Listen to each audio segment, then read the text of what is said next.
नमस्कार, मैं मुकेश। दोस्तों, आज हम शॉर्ट समरी या सारांश पर बात करने वाले हैं डेविड गॉगिन्स की किताब नेवर फिनिश्ड की।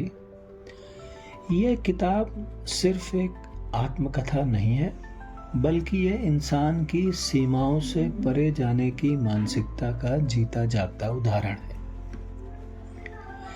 इस किताब की समरी को 8 पॉइंट्स से समझने की कोशिश करेंगे। नंबर 1, किताब का मूल विचार।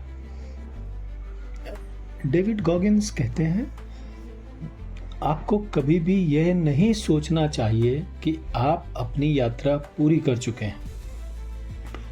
जब तक आप जिंदा हैं, तब तक आपके पास और ऊंचाइयां छूने का मौका है।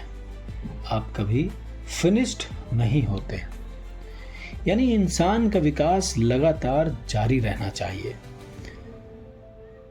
नंबर 2, बचपन और संघर्ष। गॉगिन्स का बचपन बहुत कठिन था। गरीबी, हिंसा, रंग भेद और सीखने में दिक्कतें। पर उन्होंने इन्हीं संघर्षों को अपना ईंधन बनाया। उनका कहना है, दर्द आपकी सबसे बड़ी ताकत बन सकता है अगर आप भागने की बजाय उसका सामना करें। तीसरा पॉइंट, गवर्नर और सीमाओं को तोड़ना। वे कहते हैं कि हमारे दिमाग में एक गवर्नर यानी सीमा लगाने वाला स्विच होता है। जब हम थकान, डर या असफलता महसूस करते हैं, असल में हमने अपनी पूरी ताकत का सिर्फ 40% ही इस्तेमाल किया होता है। बाकी 60% का अब भी हमारे भीतर छिपा है, जिसका हमने इस्तेमाल नहीं किया है।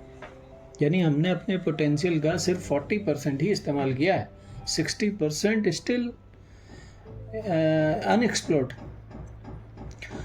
असली सफलता वहीं से शुरू होती है, जब आप इस गवर्नर को तोड़ते हैं। चौथा पॉइंट है अकाउंटेबिलिटी मिरर, जवाबदेही का आईना। गॉगिन्स ने अपने कमरे में आईने पर कागज चिपका रखे थे, जिन पर अपनी कमजोरियां और लक्ष्य लिखे थे। हर दिन वे खुद को आईने में देखकर पूछते, क्या तुमने आज अपने बहाने तोड़े? क्या तुमने आज अपने लक्ष्य के लिए पूरा जोर लगाया? यह तरीका आत्म ईमानदारी और अनुशासन का प्रतीक है। पांचवा बिंदु है कुकी जार, यानी स्मृति शक्ति का जार, या कह सकते हैं कलेक्शन ऑफ मेमोरीज। वे बताते हैं कि हर इंसान के पास एक कुकी जार होना चाहिए, यानी यादों का संग्रह। इसमें वे सारी जीतें, सफलताएं और मुश्किलों पर विजय की घटनाएं रखो। जब आप थक जाएं या हार मानने का मन हो, तो उस जार से कुकी निकालकर खुद को याद दिलाओ, मैं पहले भी जीता हूं, अब भी जीत सकता हूं। Number 6 point, suffering is equal to growth, यानी कष्ट बराबर है विकास के, आपकी ग्रोथ के, आपकी डेवलपमेंट के। It's directly proportional. गॉगिन्स कहते हैं, pain unlocks a part of the mind that nothing else can. यानी असली विकास तब होता है जब आप दर्द और असुविधा को गले लगाते हैं। उन्होंने जानबूझकर कठिन चुनौतियां चुनी, जैसे कि ultra marathon, navy seal training, pull up world record, क्योंकि हर कठिनाई ने उन्हें मजबूत बनाया। 7वां पॉइंट है मिशन और लेगेसी। उनका मानना है कि हर इंसान को एक मिशन के साथ जीना चाहिए, हमेशा मिशन मोड में रहना चाहिए। पैसा, शोहरत या आराम असली जीत नहीं है। असली जीत है अपने जीवन की आखिरी सांस तक यह महसूस करना कि मैंने अपनी पूरी क्षमता का इस्तेमाल किया है या कर लिया है। 8वां पॉइंट है नेवर फिनिश्ड का संदेश।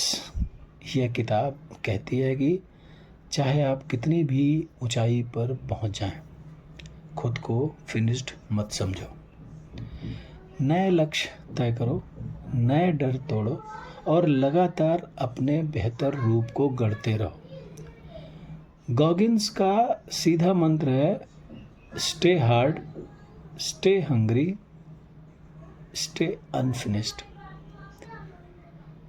दोस्तों, नेवर फिनिश्ड हमें यह सिखाती है कि इंसान की असली ताकत उसके भीतर छिपी है। आराम, बहाने और डर हमें वहीं रोकते हैं, लेकिन अगर कष्ट, अनुशासन और आत्म ईमानदारी को अपनाएं तो हम असंभव को भी संभव बना सकते हैं। यह था इस किताब का सार या एक short summary, glimpse of this book. मैं सभी से निवेदन करूंगा कि इस किताब को ज़रूर पढ़ें। धन्यवाद।